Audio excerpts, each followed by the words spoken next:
Hello everyone. So here is our next question. An actual cat question. A shopkeeper has X kgs of rice. The first customer bought half of the rice and a half kg more. एक shopkeeper के पास X kilo चावल थे. पहला customer आता है, वो आधे चावल ले जाता है और आधा किलो और ले जाता है. The second customer bought half of the remaining. दूसरा कस्टमर भी यही काम करता है. जितना शॉपकीपर के पास था बचा हुआ उसका आधा ले जाता है और आधा किलो और ले जाता है.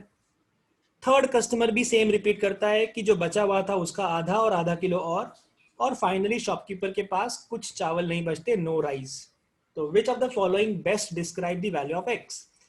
एक्स की कौन सी वैल्यू जो है इन ऑप्शन में से हम पिक कर सकते हैं, ये बोला हुआ है. अब क्या होता है, कई बार अगर डायरेक्टली यहाँ पे एक्स लिख दिया जाता तो आप तो ऑप्शन वेरीफाई कर लेते, बट यहाँ पे ऑप्शन वेरीफाई नहीं कर पाएंगे बिकॉज यहाँ पे रेंज दिया हुआ है. तो कैसे सॉल्व करेंगे समझते हैं. Question is based on basically balancing the equation. तो मान लेते हैं टोटल पहले x था, पहला कस्टमर आता है, अगर हाफ ले जाता तो हाफ बच जाता, हाफ ले जाता तो हाफ बच जाता, लेकिन हाफ केजी और ले गया, 1/2 और ले गया.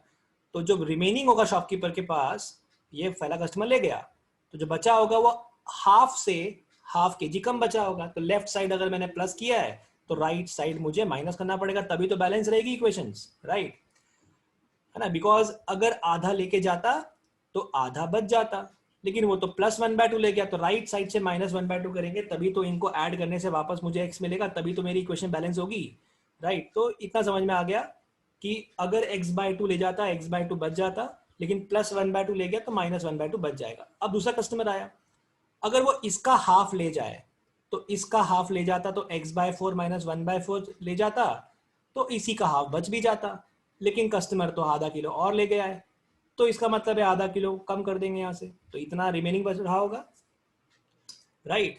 अब थर्ड कस्टमर आता है, थर्ड कस्टमर भी यही रिपीट करता है कि जितना भी अवेलेबल था, जितना भी अवेलेबल था इसका हाफ ले जाता है. अगर इसी का हाफ ले जाता यानी x/8 -1/8 -1/4, तो फिर इसी का हाफ x/8 -1/8 -1/4 बच जाता, लेकिन तीसरा कस्टमर तो हाफ के जी और ले गया, तो मैंने यहाँ पे +1/2 कर दिया, तो जो बचा होगा वो -1/2 कर दिया. और जो बचा हुआ पार्ट है, दिस पार्ट इज 0. ये बचा हुआ पार्ट 0 है, इसको हमको सॉल्व करना है. मल्टीप्लाई कर दीजिए 8 का मल्टीप्लाई करने से मिलेगा x -1 -2 -4 इज इक्वल टू 0. तो x की वैल्यू आ जाएगी 7, यानी दुकानदार के पास 7 किलो चावल थे. ऑप्शन नंबर बी सूट करता है 5 से 8 के बीच में, और कोई ऑप्शन पिक नहीं कर सकते बिकॉज 7 उस रेंज में आता नहीं है. तो आंसर आ जाएगा 7. इसको आप वेरीफाई भी कर सकते हो. अब यही क्वेश्चन एनमैट में भी आया था, उसमें टोटल मिला के 10 कस्टमर थे, उसको भी समझेंगे, शॉर्टकट समझेंगे, उस पर आएंगे. अभी अगर हम बात करें इसको और कैसे कर सकते हैं, और ये कर सकते हैं, इसको रिवर्स जाइए. रिवर्स जाइए मतलब उल्टा सोचिए. करता क्या है, कोई भी दुकानदार क्या करता है, शॉपकीपर क्या करता है कि जितना भी उसके पास है कस्टमर आता है तो पहले वो उसका आधा करता है और फिर उसमें आधा किलो और दे देता है. तो मैं रिवर्स प्रोसेस करूंगा, मैं पहले -0.5 करूंगा और बाद में उसको डबल कर दूंगा. तो दुकानदार के पास बेचने से पहले कितनी क्वांटिटी थी वो मालूम पड़ जाएगी. समझते हैं कैसे, थोड़ा ध्यान लगाइएगा, थोड़ा टिपिकल चीज है, एक बार समझ में आ गई तो ऐसे क्वेश्चन बहुत आसानी से कर पाएंगे आप. मान लेते हैं ये पहला कस्टमर है, ये दूसरा कस्टमर है, थर्ड कस्टमर है.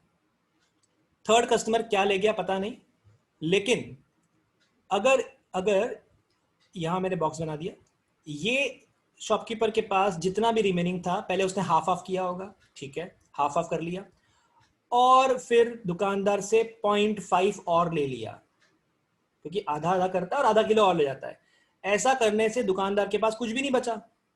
अगर दुकानदार के पास कुछ भी नहीं बचा ऐसा करने से, तो अगर ये आधा किलो ना ले, ये आधा किलो एक्स्ट्रा वाला अगर नहीं लेके जाता, तो दुकानदार के पास आधा आधा करने के बाद 0.5 रहा होता.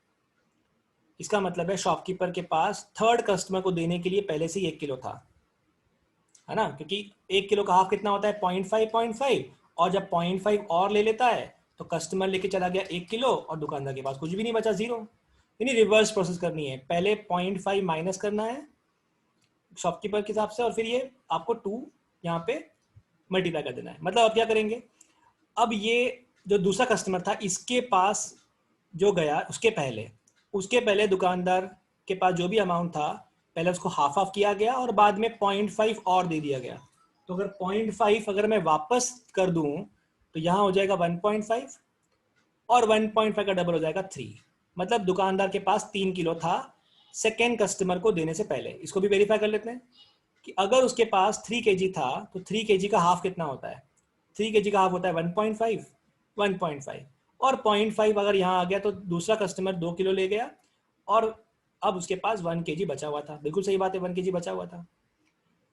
यानी इन शॉर्ट यहाँ पे हमें 0.5 ऐड करेंगे तो यहाँ हो जाएगा 3.5 और डबल कर देंगे तो हो जाएगा 7 kg। रिवर्स प्रोसेस कर रहे हैं, थोड़ा टाइम लगेगा, एक बार सोचिएगा इसके बारे में।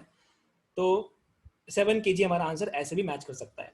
अब एनमैट में जो क्वेश्चन था वो क्या था कि ऐसे 8 और कस्टमर हैं तो ये थोड़ी कर सकते हैं अपन, क्योंकि अगर ये इक्वेशन बनाने बैठ गए फिर तो गड़बड़ हो जाएगी।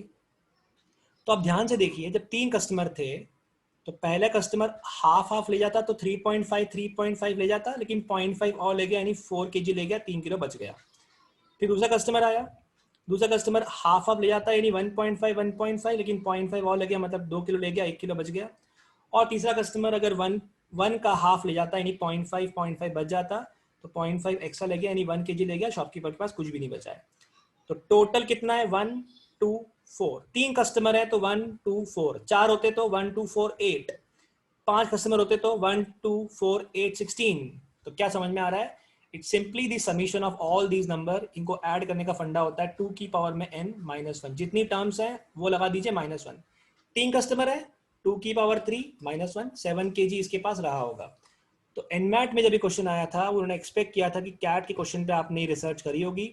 सो टोटल अगर 10 कस्टमर हैं तो 2 की पावर 10 -1, 1024 -1, 1023 किलो दुकानदार के पास इनिशियली चावल रहे होंगे, सो दैट कि उसने टोटल मिला के 10 कस्टमर को इसी प्रोसेस के हिसाब से चावल दिए होंगे। क्या प्रोसेस? आधा, आधा किलो और फिर आधा, फिर आधा किलो और फिर आधा और फिर आधा किलो और। इसी टाइप का एक और क्वेश्चन मैंने डिस्क्रिप्शन में लिंक डाली हुई है, वो आप देख लीजिएगा, आपको थोड़ा सा और क्लैरिटी आ जाएगा। Right, thank you.